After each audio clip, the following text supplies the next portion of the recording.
In Nairobi, we wake up at 4. The parent will leave at 4:30 to work. When the parent come back at night, then they were told there is some project that you were supposed to be told. How do I go about it? The parent thinks that the teacher is being a bother. At least for the parents I talk to, one of the biggest complaints is usually, I'm asked for these things a bit too soon. The teacher is the one who always sends for portfolio. Bring local materials, we make a portfolio. Some schools even prescribe the pocket books. Does the parent understand the portfolio?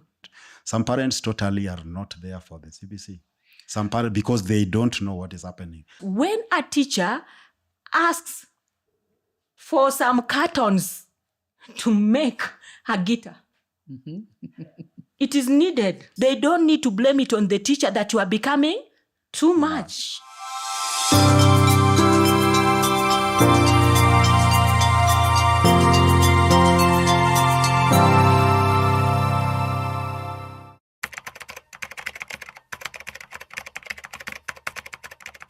Welcome to Voice by Dignitas. Dignitas is an education organization in Kenya which works to support teachers and school leaders in low-cost communities to create vibrant schools where children can thrive and succeed. You may ask what VoICE is. VoICE is a Dignitas initiative that is centered on magnifying the voices of our community and really being accountable to our community with the work that we do. And it stands for valuing our insights, collaboration, and evidence. And so this space is really a space for us to unpack all our learning and reflections from the work that we do in our communities and give agency to the voices of the teachers who are at the forefront of impacting the learning of our children. We can move the conversation to the conversation around, say, rationalization of subjects, yeah? What do you feel has been the impact of that change in the implementation on learners? What is your experience with that as teachers? Has it been helpful? In what ways? Okay, I'll take it again. About rationalization, it has been really been helpful. Number one, when CBC was rolled, there were learning areas like environmental activities and hygiene. What was there in environmental and hygiene? For a classroom teacher, they will know. We have learned about weather symbols in hygiene. We are going to learn about weather symbols in CRE. The same thing is going to be done in hygiene. So there was overload. So when rationalization came, you will find that no subject actually was removed. The content was rationalized. Nothing was actually removed. Creative arts. What do we have in creative arts? We have PE, we have music, and we have art, which has now been given creative art. The same thing, but the content actually reduced to the level of the learner. Talk of agriculture and nutrition, home science, they're no longer there. But you see, agriculture has been rationalized, and it is now with the home science or the nutrition inside. So you find that that one itself encourages even the teacher because the work was too much. So it is an actually advantage to the learner and also to the teacher. So on the path of rationalization and integration, that was a perfect work by the Presidential Working Party on Education Reforms. Great. And so do you have something to add in terms of that? And I really want us to explore, so just a bit, what you feel the impact has been, especially in terms of, moving us closer towards, our children are attaining the core competencies and like this value system, this value-based education that we're talking about within CBC. Has that been helpful? And then maybe you can talk to us a bit about what that has done then to the mental health of the teacher. Has it reduced burnout? Is it something that's now more manageable in terms of how I'm able to effectively work as a teacher? Okay, I might not have much on that even, but I just want to add a little on what has been said concerning rationalization. The only good thing about it here, and we are really appreciating for the task force that did this, is the reduction of workload. It was too much for the teacher, even the learners. Now with these learning areas being regionalized and being grouped, we find that the content are there, but now not that large. They are in one unit. So this has helped a lot. And now we are finding there is a good time that you can now, or you can go deeper in a learning area. Okay. And compared to the way it was initially when it first came, you find a child having over 18 books in the bag. Surely a grade 1 or 2 child, it was hectic for them. Yeah. In terms of teacher mental health, does it feel lighter? Teacher workload, how in the classroom, in real time, how does it feel for teachers to have this rationalization happen? Yeah, just like my colleagues have said, it has reduced the workload, and therefore it has also given the teacher an easy task when it comes to grasping the concept, delivering the content, the learners grasping it. It makes the work easier.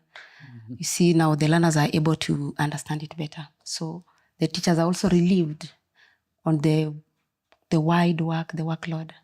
And therefore, moving to the next strand or even the next topic becomes easier. Wonderful. And I really appreciate these insights that you're giving. But I want us to move into a bit of an interesting topic for me. Okay, before that, yes, please. I'll take it on value-based learning.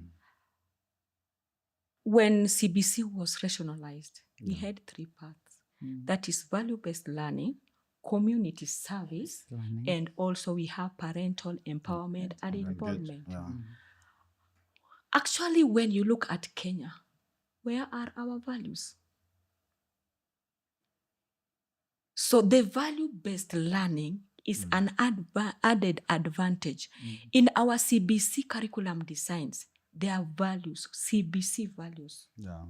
Love, mention them, patriotism, discipline, respect, it is there. Yes. So when we take it at the lower level of our learners, actually we are doing something. As a school, what do you do on this? You take values. For example, there are some schools, like as we practice the 2 values, the school values. Do the schools have the values that run them? So that you take it on our learners. You can model, role play, and then the learners take it. We take it, so it becomes a password. So what is unity? The unity becomes the password for that day, for that week. When we talk of respect for this week, the respect becomes the password for the week. And we run with it between 1 week to 2 weeks until we now know that these children are now, these learners are now getting what we are actually putting in their minds. And then we expect them to practice it. So I feel among the things that the government has done so well is bringing in this value-based learning. Community service. Yeah. Only that there are loopholes, but if we can't go on a Saturday or organize a tree planting. Now the problem also comes in. Where do we plant trees? Because everywhere, where are the government planners? We have the planners. What are they doing in our schools? Do we have an area where the school can plant trees? Because everywhere is literally houses. Houses, brick and mortar. True. So even in the government schools, what are they doing? They are utilizing the small spaces to bring up the junior, the junior secondary. Yeah. Because there is no space actually to build other schools. Now, in the same compound where we are supposed to plant the trees and the learners to water the trees is where we are building the classes. Do we have streets where we can plant? We don't have. But if we would do community practice, remember, as we proceed to the other levels, P is mandatory. Physical education is mandatory, and community service is mandatory. I hope you know that. So how are we going to serve the community? So that loophole cannot make us not to implement it, but see the good thing about the rationalization and the integration. Actually, we are moving somewhere. So, and I love it. I love it so much, especially on the side of the values. Great. And this is just before you come in. It's always encouraging to hear teachers really saying, this is something good, because I think as a country, we tend to really focus on the negative pieces, yeah? Every time we listen to TV, every time there's discourse around CBC, we are very quick to point out what is wrong with it. This is not working. This hasn't happened. So, but really, this space where we are now exploring and really saying, wow, in terms of values, it's something that's actually very useful and it's very critical at a time like this for our society, and that you can actually see it shifting these behaviors, children adopting the right value system that we want, I think for me has been very encouraging, even as we go on to listen to I wanted to add something just on what my colleague have just said. The value learning was the best thing in it. Just as you have said, outside here is rotten. And now with the integration of the value learning or the values in the syllabus or in the curriculum is going to help so much and is helping a big deal up to now. So my encouragement maybe to the teachers like us that are out here. Recently I was in a certain training about preparing and impacting positively the next generation. This is what we are called for. The people that we are having in those classrooms are the next generation. Therefore, it is us to teach what we are doing. We don't teach them what we ourselves are not doing. And if they will see us as the people that they can follow, the people that they can copy some morals from them, then it will be easy for them to adapt the kind of values that we are talking about. So it is a challenge to us teachers. Let us be the role models to these learners. Let us practice these values that the colleague have just talked about. It is good. And we are going to raise a different generation from, I don't know how they will be called, but the ones that are here are called the Gen Zs. So I don't know the ones that we are raising right now, how they will be called. The alphas. Maybe this one will be having some ways of solving the problems apart from the ones that we saw recently. True. Because they will be having some morals in them that has been inculcated by the introduction of the CBC. System. So I want to give each one of us just a minute to give us just one wish list they have for how this reform process can continue to be refined. Because I think we all appreciate that we're in a space of a lot of learning. And so pieces will move here and there.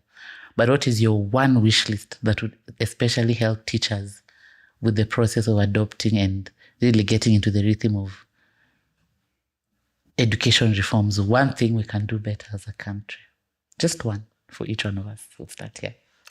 Teachers' voice on matters of education is very important. Let the government listen to the teacher. Wonderful. I don't know whether to say it or just to leave to support what has been said, because let me put it in this way, but at the same point, or any time that public participation is being done on anything concerning education matters, we are appealing and we are asking and we are requesting the government to at least consider the teachers on the ground to give their views in any reform that is coming in education sector. Thank you. Thank you. Just to support on what my colleagues have said, that the teachers' grievances, the teachers' voice should be heard. Wonderful. Thank you so much. That was Voice by Dignitas. And 3 takeaways from this session today, I think, have been that CBC is a good curriculum. We are right on the money when we're talking about reforming how we teach our children. And one of the greatest sells for CBC is its value-based approach towards education. But while that is working wonderfully well, there are a few areas of improvement. We can work on how to better support teachers, especially around retooling and capacity enhancement, And there's also a very critical need to engage parents a little bit more so that we are locked in step as a community towards achieving the goals of CBC. Thank you very much, and keep it here for the next episode.